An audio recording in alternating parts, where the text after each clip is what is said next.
You say you love Native American legends. Have you heard of the Goatman? No. Then please allow me to enlighten you. I heard the legend when a power outage on our reservation made us decide to have a fire. As we all know, nothing goes better with a good fire than a good story. That was where I learned about Goatman. The legend goes that they shapeshift. They love human forms most of all, which is what makes them so dangerous. It's thought that if you find a bone of one or take a photograph and keep it in your house, it will wait. For what, you ask? The answer is, they wait for you to leave.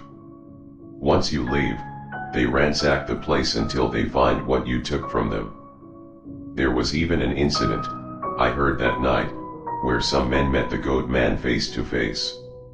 It was a night like the one I was experiencing. Some men had decided to have a fire in the desert and told some stories around it. Then a stranger walked out of the desert and took a seat, never speaking a word. No one really got a good look at the stranger. One man brought up the legend of the Goatman, causing the stranger to listen a little more closely. At the end, the other men nervously laughed, the stranger still silent. The men decided to go back to their homes and put out the fire.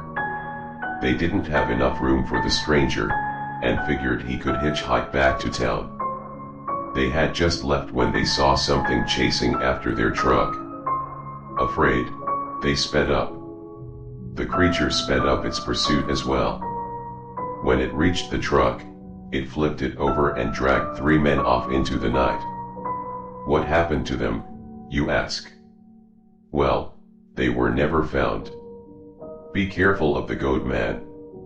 They can shapeshift, didn't I tell you?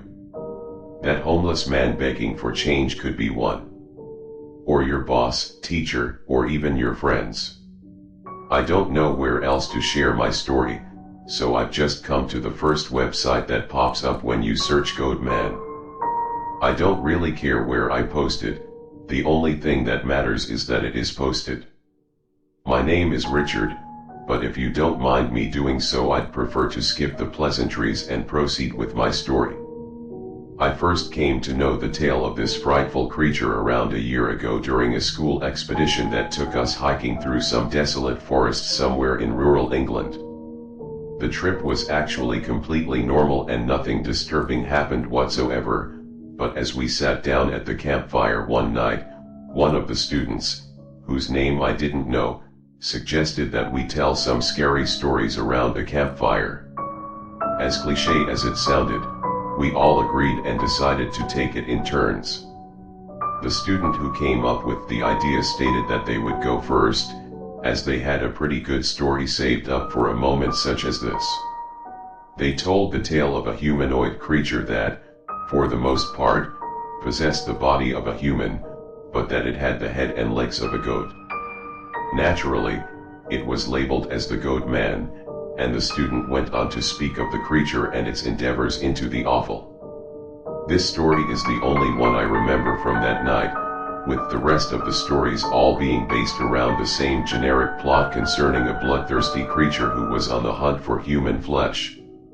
Easily forgettable, to say the least. What scared me about the story of the Goatman and successfully imprinted it into my memory was that it supposedly didn't kill people, or rather it didn't kill them straight away. The Goatman could shapeshift into any creature, be that a person or an animal. It didn't even need something ritualistic such as a drop of their blood, it could just transform at will. I vividly remember the student ending his tale by reminding us once more that the Goatman preferred to mentally exhaust its prey before ending their lives in a variety of unimaginably gruesome ways. Although it would very rarely show itself in its true form, the student said, victims would typically see it take dozens of appearances throughout very short time periods. This tale was slowly but surely pushed to the back of my mind over the next couple months, with me sitting important exams and entering a transition period where many students would leave my school in order to pursue their studies elsewhere, being replaced by a more optimistic bunch who were so happy throughout their first few days at the school that it made the rest of us uncomfortable. You can relax though, they weren't brain-eating aliens sent from another planet to destroy the human race, and their blissful mood soon vanished, being replaced with a harsher, more realistic one that suited the repetitive nature of school life. During this transition on period, a number of people I knew left the school, with some of my close friends throwing goodbye parties whilst other people, such as the student who first introduced me to the tale of the Goatman, practically vanishing. The story of the Goatman was forcefully reintroduced to me today during a trip I made to the National Art Gallery with a small group consisting of my two closest friends. We made our way through the various sections of the gallery over the course of a couple hours, but weird and seemingly unexplainable things would occasionally happen to the group of us. The most alarming of these things was most certainly when I witnessed firsthand my friend James exiting the room containing Van Gogh's sunflowers through a door located on the right side of the room before reappearing through the door on the opposite side of the room moments later. This feat was clearly impossible due to the way the building was laid out, but when the remaining two of us started walking towards James and questioning how he'd just done that, he quickly backed out of the door without uttering a word.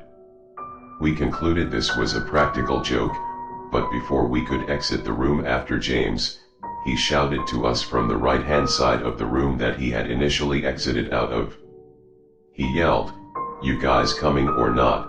and was seemingly clueless when we caught up to him and questioned him about the events that had just transpired.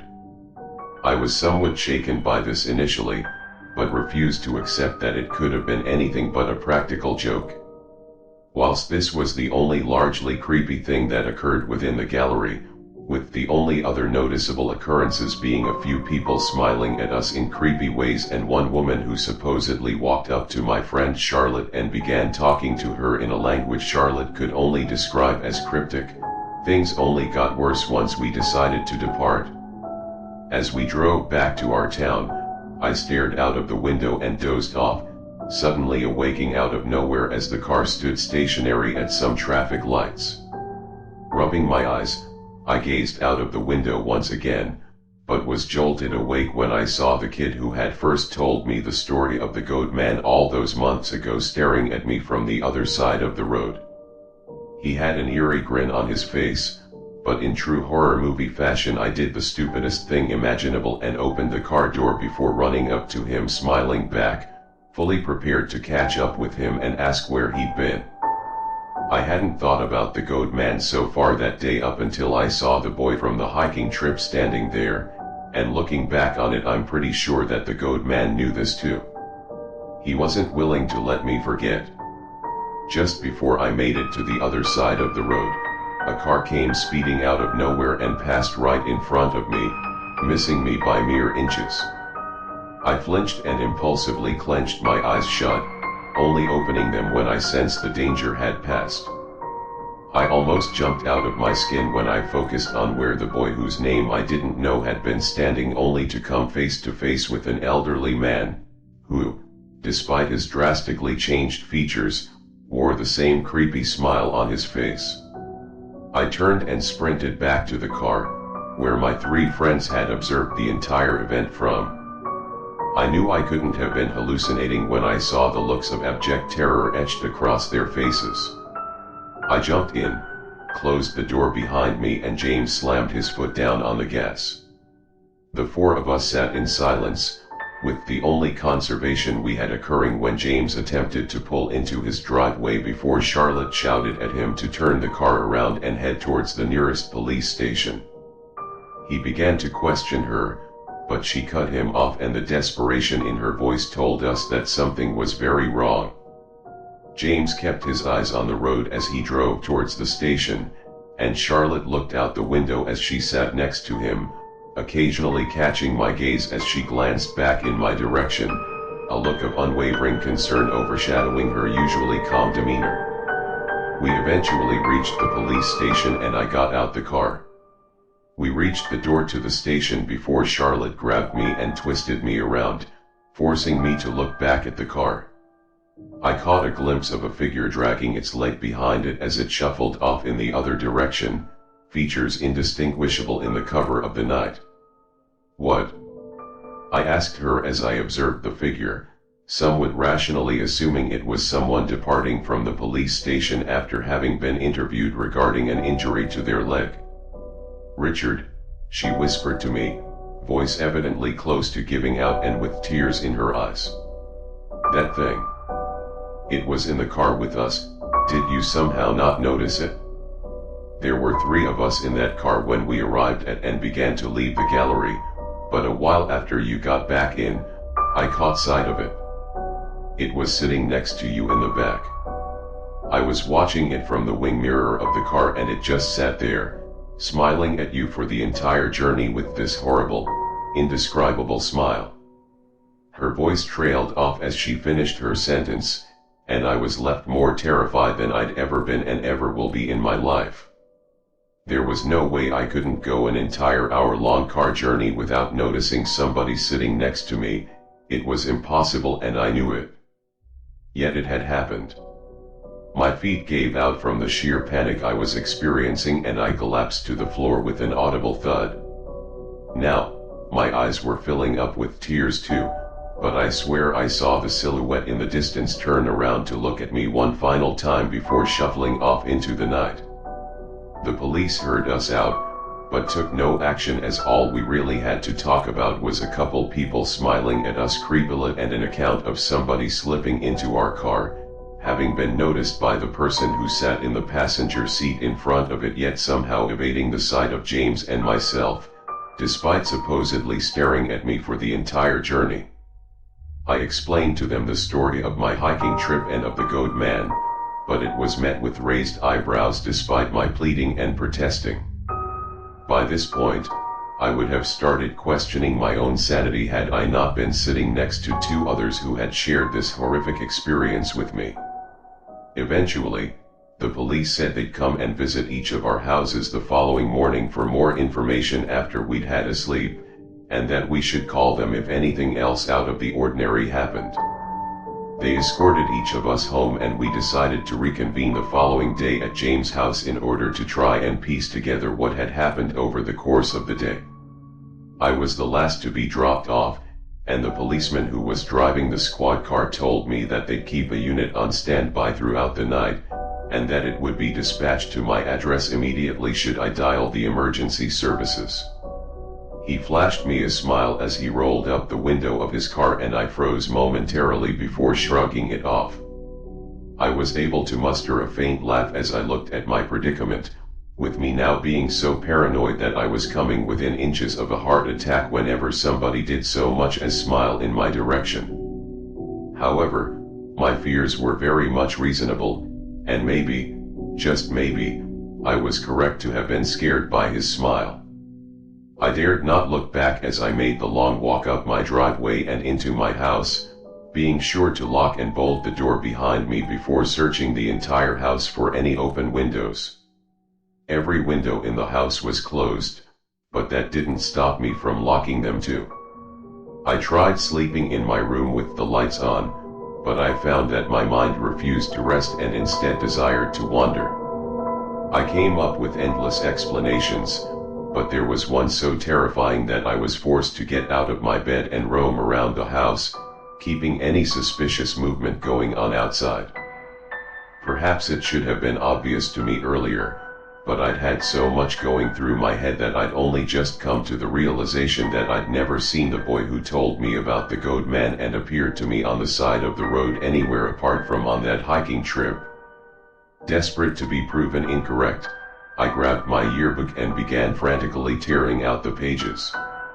Minutes later I was a sobbing mess, having gone through the entire yearbook, but not found a single person resembling him. Now, it was clear to me. The Goatman himself was the one who had told me the tale of the Goatman, and the boy he was capable of shape-shifting into must have been a past victim or something along those lines, seeing as I'd never seen him in my life before or after the night where he first told us the tale. At least, that was the case up until today. As I'm writing this, I'm sitting at the table in my living room. I have all the doors locked and windows bolted, with a piece of furniture propped up against each one to prevent anyone, or anything, from entering. I also have the radio on loud to drown out all of the sounds emanating from upstairs, those being the occasional creaking of the floorboards and other noises which I cannot identify. To be fair, I do live in a very old house, so perhaps those sounds are reasonable. I have my mobile next to me, just one tap away from calling the police. It's 8 p.m., that means my parents should get home from their evening out in around 2 hours. I'll just sit tight until then, staring out of the window into my garden. Thankfully, nothing can get to my house without walking up the drive and passing through the well-lit front garden first, so I'll be able to call the police immediately if anything or anyone who I don't recognize starts approaching. My dog is lying flat on the floor a couple meters from me, staring up at me with a vacant expression. I think it can sense my fear. Nothing can get into the house without making an awful amount of noise, I know that now. I will have time to flee and call the police on my mobile before anything bad happens to me. You see, there's just one problem that I blatantly ignored during my over-analysis of the situation. My parents took our dog with them on their trip. Whatever is currently lying mere meters away from me on the kitchen floor knows it cannot possibly be my dog, and as it begins to convulse I fear it's realized that I've just come to the same conclusion.